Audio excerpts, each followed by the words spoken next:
welcome to my channel. My name is Brittany and I go through the tools and systems marketed to photographers. And then together, we break them down to see what works and what might be a waste of your time. If that sounds helpful, I hope you'll consider subscribing to my channel. Today, we are looking at the brand new photo editor from Pixieset.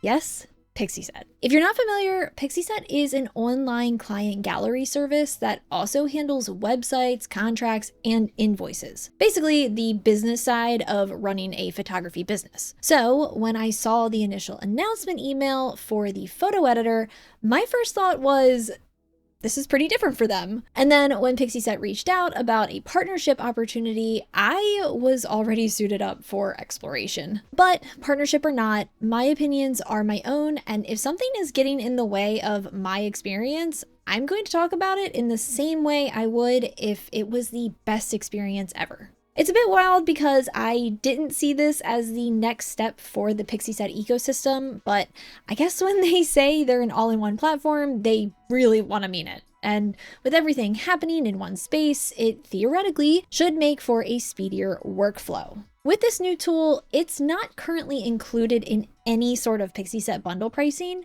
It is a standalone feature that doesn't have any pay per image costs. It's a flat fee of $12 a month billed annually or $18 month to month. There are two elements to the photo editor. There's culling and editing, but the editing is what caught my eye initially, so that's going to be our focus. I want to check out a few things with this system, the main interface of the tool, creating my own AI style, applying that style to a project, and reviewing how the AI did, and also the editing workspace itself. That all should give us a pretty well-rounded understanding of the system and what they got going on so far. Let's start with the overall vibe of the interface. It's a very clean and simple layout. We can get pretty much the gist of the system right from our first login. We're dropped into the project section right away, and Pixieset sets us up with a sample project if we want to start playing. Or we have the ability to create new projects from this area as well. Off to the left, we have all the other system sections. AI styles, tutorials, settings, which is where we can toggle our AI adjustments. And if we come down to the bottom, we have the ability to install the photo editor onto our desktop. I did go ahead and install the desktop app, and it's exactly the same interface. Nothing is different. It just allows us to have a shortcut on our computer rather than navigating through our web-based Pixieset dashboard.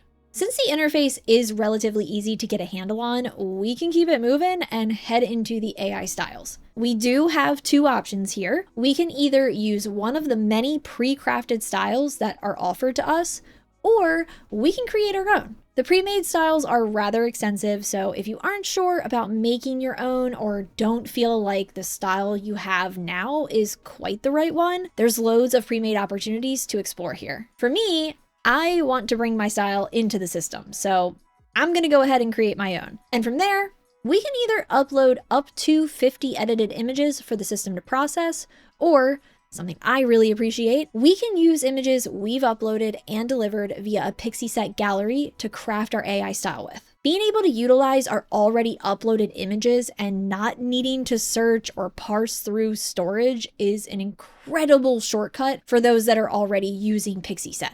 It feels like it's comboing tools in a really effective way. Also, the time for the AI to analyze and learn our style is insanely fast, about 2 minutes from start to finish, which I'd guess is partly because all of this is happening locally on our computer. No files are getting uploaded to a server, and there's no waiting around for cloud processing. Everything stays right on our machine. Truthfully, it learning from JPEGs and being that quick is where my skeptic antennas started buzzing. So I did reach out to Pixieset support to figure out how it's learning from the JPEGs, and their answer was actually pretty interesting. The AI isn't trying to figure out what edits I made to sliders with my JPEGs.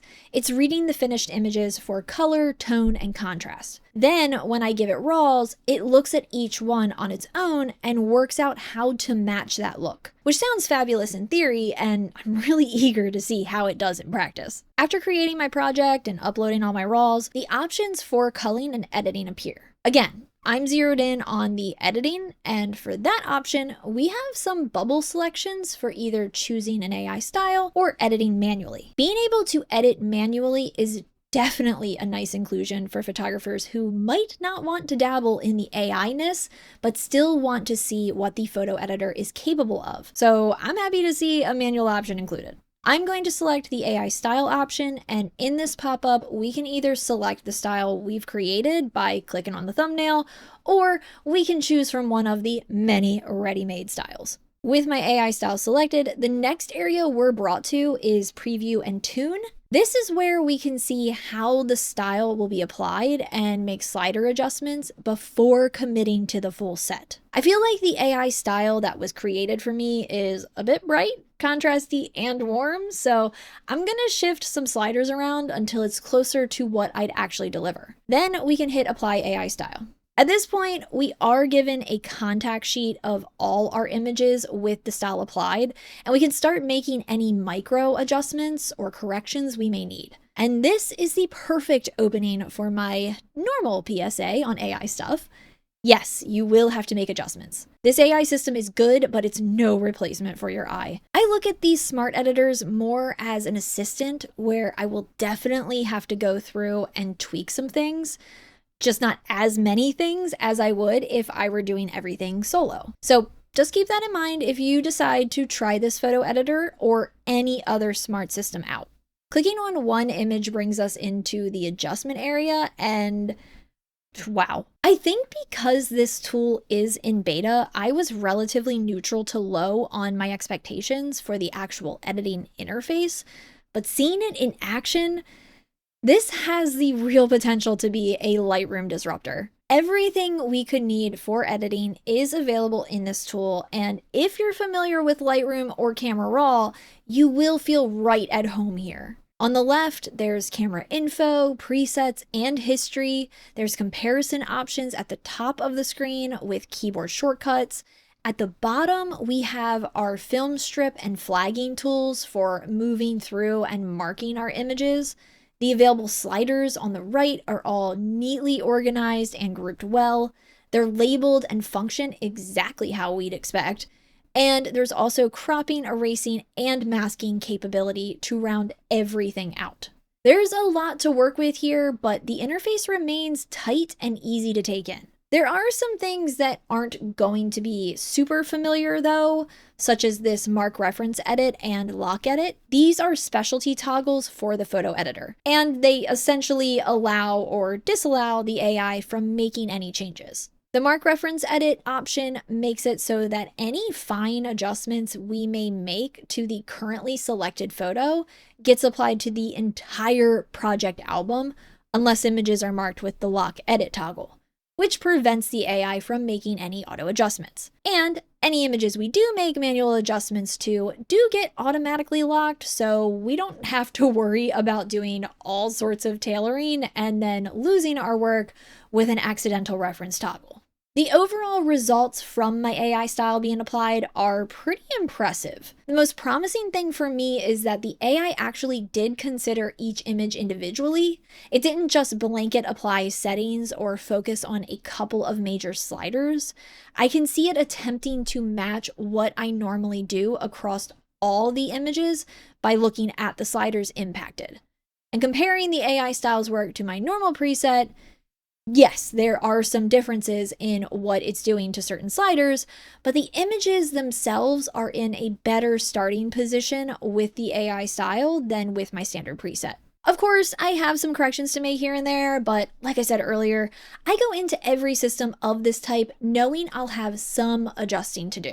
What matters to me is the number of slider corrections I'm making per image on average, and what those corrections actually are. For this 51 image set, I averaged about 3 slider corrections per image, and the corrections themselves followed a pretty tight hierarchy. Temperature is almost always the first slider I'm touching, then tint, then exposure, then shadows. So if I'm only making one adjustment, it's to the temperature slider, 2, it's temperature and tint, and so on. Needing more than 4 corrections on a single image was pretty rare for this set, and of course, I can keep training this AI style as I go, so that average could drop even further over time, just never to 0.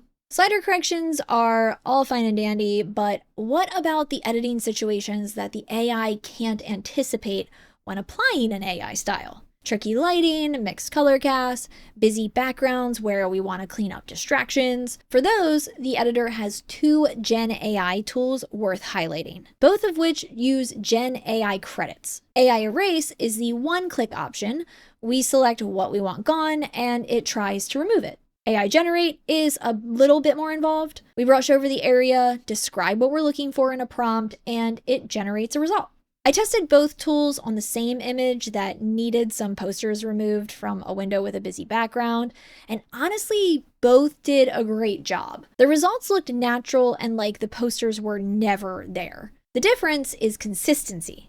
AI Generate got me to a good spot on the very first try, while AI Erase needed 2 attempts before the result was actually usable, which matters because every attempt costs us a Gen AI credit. AI Generate takes a bit more work up front with brushing and prompting, but we're more likely to get what we want in one go rather than burn through our monthly 100 credits. If you aren't interested in tapping those credits at all, there is a heal tool that doesn't require any, but it does function best as a fine detail fix for small spots. I tried using it on the poster removal image, and with enough patience, I might be able to get it to a good place, but the heal tool, in my opinion, is really better suited for different kinds of edits. To round out our look at the system, we can export our final edited images either directly to a Pixieset gallery or locally to our computer. If we choose to upload to Pixieset, we get some quality options and can pick which gallery folder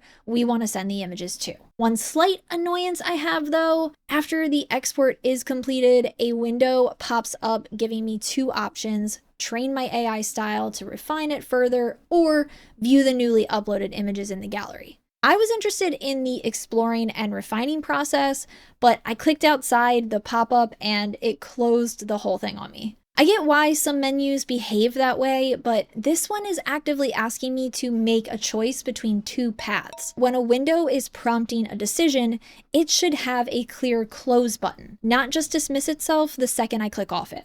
The good news is that this isn't our only way to refine. We can get back to the refinement option by clicking our AI preset name at the top of the editor and selecting Add Final Edits. So, what are my final thoughts on the Pixieset photo editor? Honestly, with this not being the direction I anticipated Pixieset going in, I'm genuinely impressed with what they're putting out here. Considering this AI style was trained on JPEGs from a Pixieset gallery in only a couple of minutes, the end result is pretty fantastic. These results are what I expect and have experienced with other tools of this caliber, where the training has taken hours and the amount of images needed were in the thousands. And seeing this level of polish in a beta release, with them actively taking user feedback, shows me that they are serious on providing a professional tool while also working to improve it over time. One thing I have been thinking about is how Pixieset might expand their opportunities with the photo editor,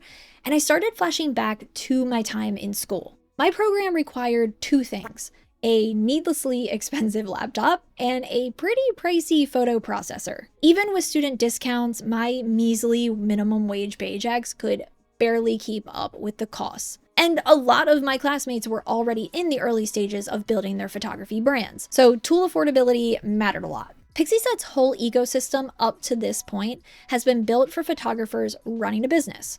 There's galleries, websites, contracts. This editor is the first product in their lineup that a student could meaningfully use before they have a business to run, which feels like a real opportunity for Pixieset. In my experience, photographers tend to stick with the tools they learned on.